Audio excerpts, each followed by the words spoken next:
Bruce, what are you looking forward to most from your early season, your non-conference? Well, just every game's important. I think that's important. I think even the ones you're supposed to win with the net ratings now, you have to win by a large margin to help your efficiency rating, and that's something we've learned as coaches over this last couple of years with that new rating system. But we got some. You got. Obviously, the tournament here in Kansas City is huge. We're scrimmaging this week to get prepared for that, to play a good athletic team that when you're playing the Arkansas team, they're going to come at you and just they play at a high level of intensity and possibly an Illinois or Cincinnati game, the second one. But the Wichita game's important, Nebraska games. I think there's some cool games this year.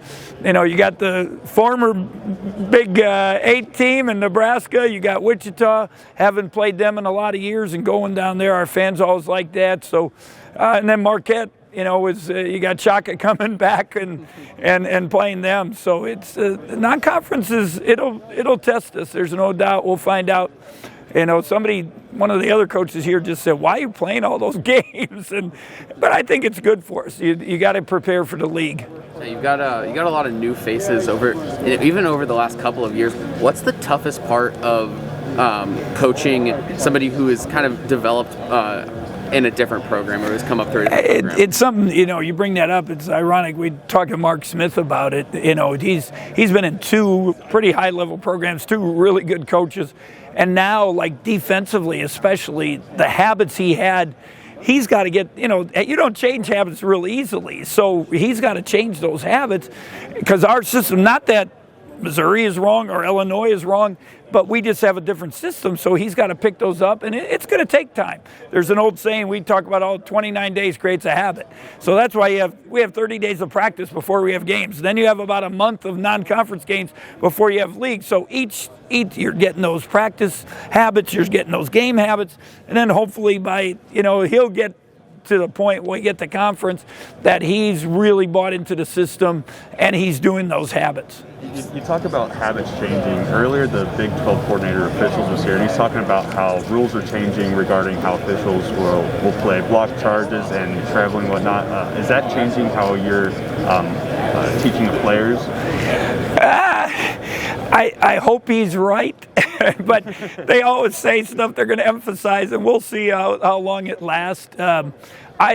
There's no doubt they have to do something about traveling. And we talk about it. We emphasize footwork all the time. It's something I've always, and then you watch games on tape and you send stuff in and like, this dude just took 5 steps before he dribbled. And but if you do it slow, no one notices it and they don't call it. The charge block has really become and the physicality has made it tough. It makes it tough on officials. But we just, we have good coaches and they're trying to take advantage and get their guys to win games. And if it means getting off on the weak side and taking a charge, the problem is when you drive in the hoop and 4 guys fall over, the refs, it puts them in a bind. So I hope they can change it. To me, it's the toughest call in basketball. That it's such a, are they out of the circle? Where they set? Did the guy take off? There's so many, and it really makes it hard on the officials. You said in the big section that bringing Mike McGuirl back was the biggest recruiting win of the offseason.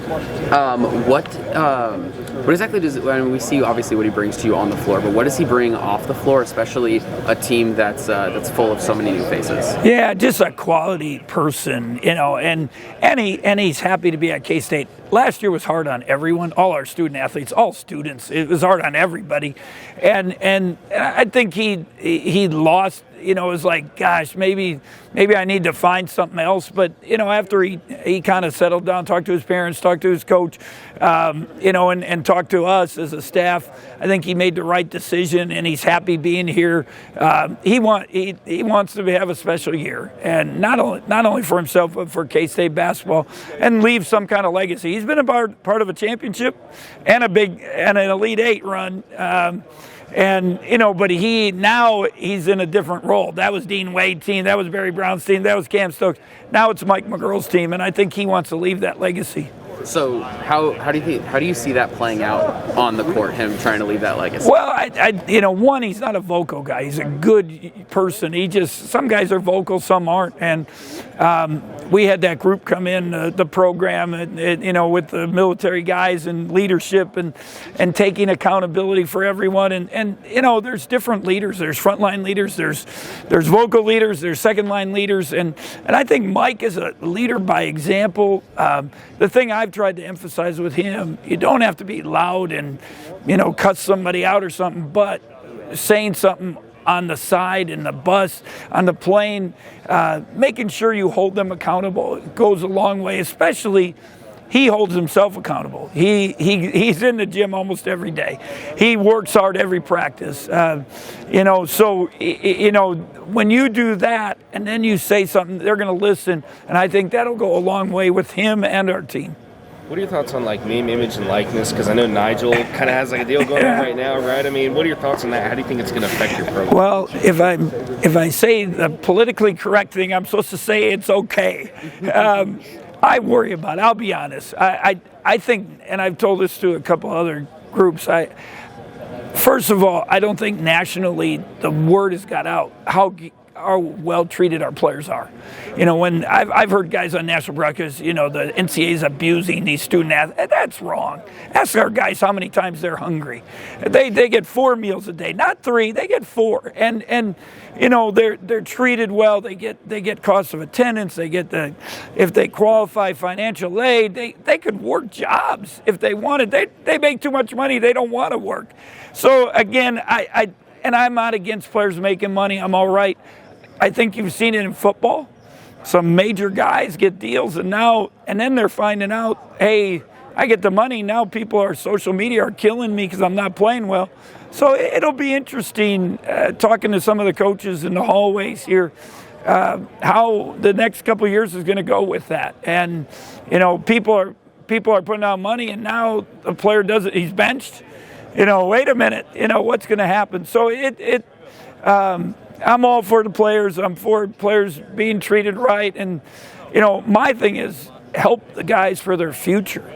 My biggest, I've done this a long time.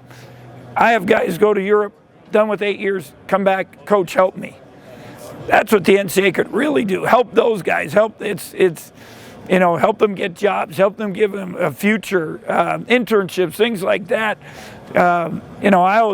We try to get our guys to come back and coach, but I can't be a GA because it only pays this, but I want to be a real coach and make $200,000. You might want to coach a little bit before you do that. So I think those are things we can do to help, but this will be an interesting next couple of years on a lot of the stuff, the NIL, the portal, transfers, all those type of things.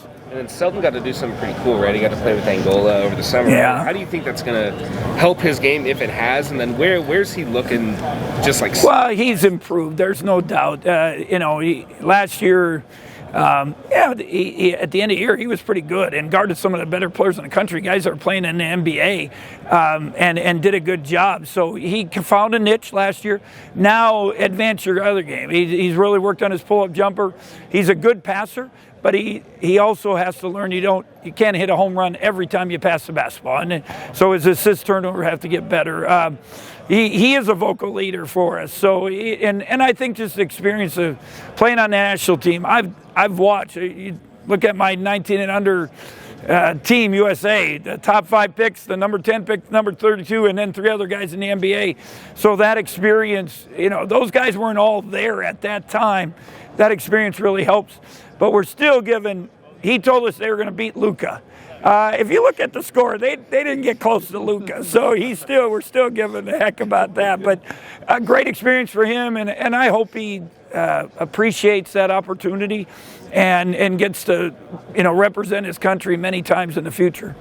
How has Nigel Pack's game improved in the offseason? I think the big thing with Nigel is, he obviously a great shooter. He's got great endurance, smart, doesn't turn it over. Alvin Brooks, who was one of my former assistants, said the Baylor guards, it was the only one that they couldn't get the turnover. And so he knows how to play, take care of the ball, all that stuff, assist turnover, all. And now I tell him, add a little pizzazz to your game. And, we need somebody to make plays at the end of shot clocks. And I'm not, I'm a little old school. I like footwork and pull-up jumpers and things. But you need a step back. You need guys to make plays. You need things. And I think that's where he could, he could take a step. That and being vocal. He's a smart young man. Really knows the game, really well schooled. Now it would help if he used his voice a little bit and help the other guys so that so they understand what's going on also. And the same question, but with Davian as well. With who? Same question, but with Davian. Yeah, well, Davian, he had a great finish the last game here. I think his big thing is consistency. And he had, if you go back and look last year, he'd have a good game. He's just such a good kid, smiling, happy, every pat on the back. Well, the next game, then he was sad. And then the next game, he was good. So he's just got to stay consistent, everyone wants to advance their game, and he, wants to shoot out to 10, 12 feet, and that's fine. But I also want him to make layups and get rebounds. So, those are big things with him. Well, where are those three players right now compared to where that 2019 graduating class was with Dean, Barry, and Kamau? I think they're different because, Dean's different. No one's really like Dean, Nigel will give you a little bit of Cam, I guess, kind of similar size and shooting and things like that. Selton has that toughness that Barry had, and if you look at their numbers, they probably had some better numbers than maybe those guys. Now what do you do with it? And that future is, we'll just have to wait and see. But, just happy they stayed at K-State, happy they stayed together. And now can they leave a legacy, I think will be the big question in the future. You mentioned a little bit earlier about bringing back players from the past. How much does that help as a coach to help kind of build a continuity within your program? Well, I think it's it's important to me to the former players help you, help our program. I want to give back to them. I want them to be assistant coaches. I want them to help their future. And, I'm really proud. I got, one of my guys at Texas, one's at Illinois, one's in the Phoenix Suns, and the guys that we have, and, guys like Coach Matt Painter, Consul Martin, are coaching. And it's like being a proud father, or a father figure that you have these guys. So it's important, but it's also great for the program to have former guys back. And even J.O., see him with the Lakers now, him and LeBron are boys. So now, he's helping LeBron's game to a whole nother level, so I'm joking I hope you understand that, no, but it's good. It's, to see those guys come back and be part of it and then get in the coaching profession and give back, I think it's a great thing. And then, so when you've got guys like Shane Southwell and then J.O. and even Curtis Kelly, how much are they there like, hey, this is how we do things at K-State, this is what we expect at K-State? Oh, there's no doubt. They have that voice, and they all, not only are they closer to age, but they also just played. They won. They were successful. They played professional basketball. So I think it always helps. There's no doubt. And years ago, my AD at another school said, "Man, you unbelievable job with your staff." He said, "You have somebody in their 40s, somebody 30s, and 20s." And I didn't even think about it. I just hired who I thought were the best people. But it made me think that, to keep a good staff, keep good relationships, and so important with young people, with millennials, to be honest, that they need to have relationships more than probably kids in the past, that we have those young guys. So it's important, and you can usually tell which guys are going to be coaches. Shane loves the game. He knew the game, studied the game. I had Curtis Kelly. I didn't coach him, but just to have him back at camp and see how he interacts and his enthusiasm and energy, he's been a great fit for us. So, that you hope that they have success and take pride in it. Mike McGurl has said that the only thing he really cares about this year is efficiency. Every other stat can be thrown out the window. What does an efficient Mike McGurl look like to you? Well, the other day, 13 for 17 was pretty efficient, and when we had that inter-squad scrimmage. But I that's something with all our players. I think if we're going to have success, we got to shoot the ball better. We got to be more efficient. And I gave that word to him. To maybe last year you took 13 shots. You had to take some tough ones. Now just take 10, but they're better shots, and make 5 or 6. So now your percentage is better. And then assist turnovers, he did a good job getting assists, but don't have as many turnovers. That's more efficient, I think. And then just we've talked about all the guys. Last year you had to play. We didn't have people sometimes. You had 35 minutes, 36 minutes. Now play 30, 31, and be just as productive or maybe more productive in that time. Do you have an idea on where you think Luke's production is going to be this season? A while ago I did a little media thing, and I said Mark Smith might be the biggest surprise. And Mark has continue to do well, but Luke, I would say in the last stretch is quietly done really well. And in the scrimmage the other day, he was, when you talk about efficient, I think 6 for 8, hit a couple 3 for 4 free throws, a few rebounds, guards. His defense has been my biggest surprise with him. So he just gives us another good, solid guy to come in, and he's a great teammate. Luke just comes every day. You don't have to hug him or kiss him or anything. He just comes and plays and does what he needs to do. Marquise Noel, you just talked about, Mike just called him a dog on defense, and his strength's been talked about. Is he going to be able to be that good of a defender against bigger opponents? He can get under you. He's a little zipper, and he can put pressure. You can ask those guys, when he starts guarding you full court, they throw it to somebody else, so they don't have to mess with it. So he I've used the word dynamic. He can change some games for us, I hope, with his ball pressure. I hope when you talk about efficient, less minutes, maybe we can push our pressure a little bit. They're going to get tired. Now we can rotate people. Yep. At least that's my hope. You're going to have a lot of rotation on the perimeter, I imagine. You got 6, 7 guys that, and as coaches, we're going to have to utilize all their strengths, keep them happy, keep them fresh, and hopefully productive. And I'm sure you haven't locked in a starting lineup yet, but you could have guys like Luke, Selton, and Marquise coming off the bench. How big of a boost defensively will that be coming off the bench? It would be huge. You could, different. I don't know if we can do units, but you got some guys coming in that could really energize the game and change the game. And I think it's our strength. I've said that since the beginning. Our depth is really something that I hope it's a real positive for us.